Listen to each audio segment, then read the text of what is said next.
Astrological Mystery School, Astrology Lesson 6. So today we're going to basically be talking about rising signs more than anything else. So this class is going to be just a little bit different. We've already gone over all the signs and their glyphs, the planets and their glyphs, and we've talked about general attitudes in the houses and what planets rule what signs and what signs rule which house. So we're just going to keep going because the three most important things on your chart, when you look at it, you're going to look at your sun sign, of course, and that's your willpower, your masculine energy. Remember, everybody's got masculine and feminine no matter what body you're in. And then the moon sign is is who you are more on the inside, your emotional nature, your more feminine aspects and things like that. So your rising sign is the mask you put on to present to the public. So when somebody meets you, the first thing they're going to see is your rising sign. So that's kind of cool. And you may have already noticed when you've looked at the chart for yourself that you've gotten online, you may be going, Auntie E, this says I'm a Leo on the first house cusp. And you've been talking about Aries on the first house cusp. Well, I'm going to explain how that happens. Now, rising signs are very dependent on your birth, or they are dependent on your birth time. So that's why that time is so important. So what I'm going to go over today is basically just the general concepts of how that rising sign is determined. So it's kind of like, here I feel like Katie Porter on my whiteboard. It's kind of like, you know, when we add, like say I've got two big numbers like this that I'm adding. Well, that's too big for me to do in my head. Maybe some of you can. But, you know, we can very easily go 7 plus 6 is 13, carry the 1. 1 and 4 is 5, plus 9 is 14, carry the 1, etc., and get the right answer. So we can do that longhand, or we can just pull out our phones or calculators or whatever and put those numbers in, and we have total faith and trust that the answer is going to be correct. Well, that's what's happening with your chart. You're going to put that data in, your place of birth, your date, and your time of birth, and you have faith that the computer's going to pump out the right answer, and it does. So, but I want to show you kind of the addition that's going into what that rising sign is. So this is kind of a more relaxed class. Pop a beer, take a puff, whatever you do to get into an altered astrology state, and we'll get started. All right, I'm going to put you on pause for a second. Okay, all right, we're started up again, and here's our wheel. And just a quick review, remember this is 360 degrees, and we always start with Aries. That first house cusp is always here on the eastern or left-handed side, and the 7th house cusp is the horizon line goes right across here. And then the 10th house cusp is kind of like noon. And the 4th house cusp down here at the bottom, the nadir, is the midnight. Okay, so if you're born with the sun in Aries, and we're going to just use Aries as our starting point here. And let's just imagine that this is the equinox, the astrological new year, and that's about March 20th. You'll find that when the sun goes into a different sign, each month, that it's going to be around, it can be anywhere from the 19th to the 23rd.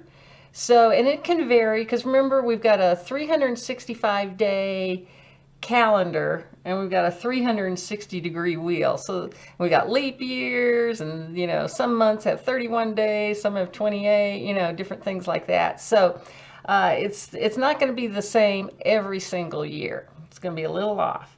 So let's just imagine if this is the equinox. So we've got 12 hours of daylight, and we've got 12 hours of nighttime, darkness. So if you're born with your sun in Aries, okay, don't you just love my teaching aids here? Okay, on that day, anytime after, say, March 20th, you're going to be a sun in Aries, and what the rising sign means that on that day, the sun in Aries, the sun that's rising, that's just coming up over the horizon, is going to be Aries. If you're born with your sun in Taurus, that sign that on at sunrise, the sign that's coming up over the rising sign, that the one that's coming up over that horizon is going to be Taurus. Okay, so we'll go back to Aries here and put our sun back in Aries. Here, I'll put it over here so it's even easier to see. All right. And as that, so we'll go back to that equinox day. So if we've got 12 signs and 24 hours, pretty close to 2 hours for each sign. So at 6 o'clock, we'll just say sunrise at 6 o'clock, sunset at 6 o'clock in the evening on that equinox day. 12 hours of light, 12 hours of dark. So as that day moves along, in 2 hours, it's going to be Taurus rising. Now, you're still a sun sign Aries, but if you're born, say, between 8 and 10 o'clock, you're going to be a Taurus rising. And as the day wears on and your mother's in labor and going, where the heck is this baby coming? So say it's between 10 and noon. So getting towards the noon hour, and see how your sun sign now is kind of up in this quadrant of the astrology chart. You're going to be a Gemini rising. And if we keep moving, and your sun is in Aries, it doesn't change. Let's say you're born about noon, then your rising sign is Cancer. So that's how we get that. Rising sign, is by the time when you're born. Now, so what's happening is pretty much it's changing a degree every 4 minutes. So that's why that time of birth is so important, that you got. That's why really it needs to be within about 15 minutes. If we get past that, then we sort of start getting kind of worried. Maybe we've got a different rising sign here than we should be, and the degrees and that sort of thing. Okay, so that, and like I said, in these classes, we're just going over things very quickly, getting broad concepts. I want to give you enough information so you'll know if, hey, I want to go back and study this even some more. So the other thing I wanted to point out to you, and I'm going to twirl this back around to Aries rising. Now, every day, just like that chart was moving, this whole wheel, it's going to swing all the way around and get back to Aries on the first house at dawn for the second day. So let's say March 21st. But just to let you know, that sun, every day of that period when it's in a sign, is going to be moving 1 degree.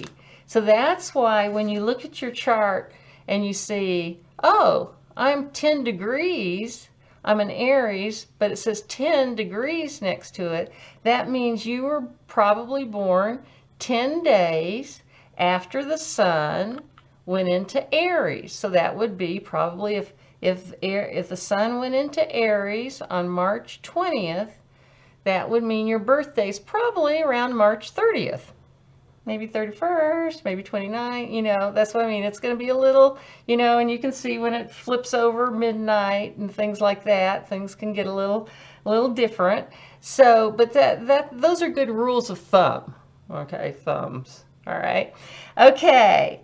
So I think that's good. So you can see how these are things you're just going to want to trust your computer chart when it comes out.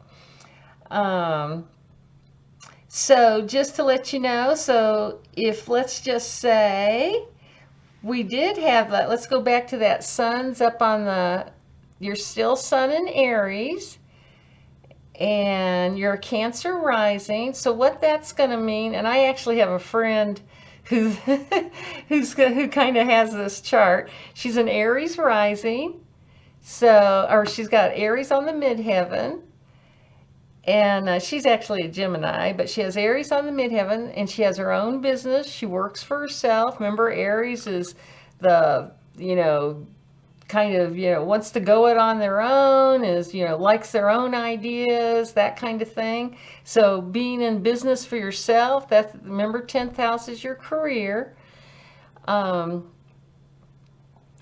into business yourself makes a whole lot of sense. Cancer rising, a Cancer rising person tends to have that, remember moon rules Cancer. They tend to actually have round faces, and she does actually. And the gals at Cancer rising tend to be fairly well endowed, if the sign of the mother. So she is.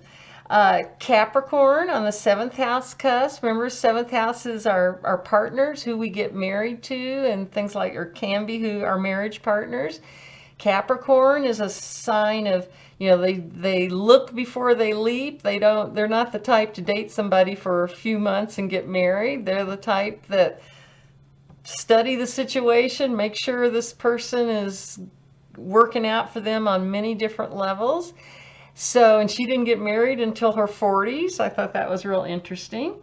And then Libra, down on this 4th house cusp. Libra, remember we talked about Venus rules Libra, so this is a sign of beauty and wanting things to be refined and lovely. So you go into a Libra's home, if they've got Libra on the 4th house, and it doesn't matter if they're living in a studio apartment or they have the most lavish house, 10-bedroom home.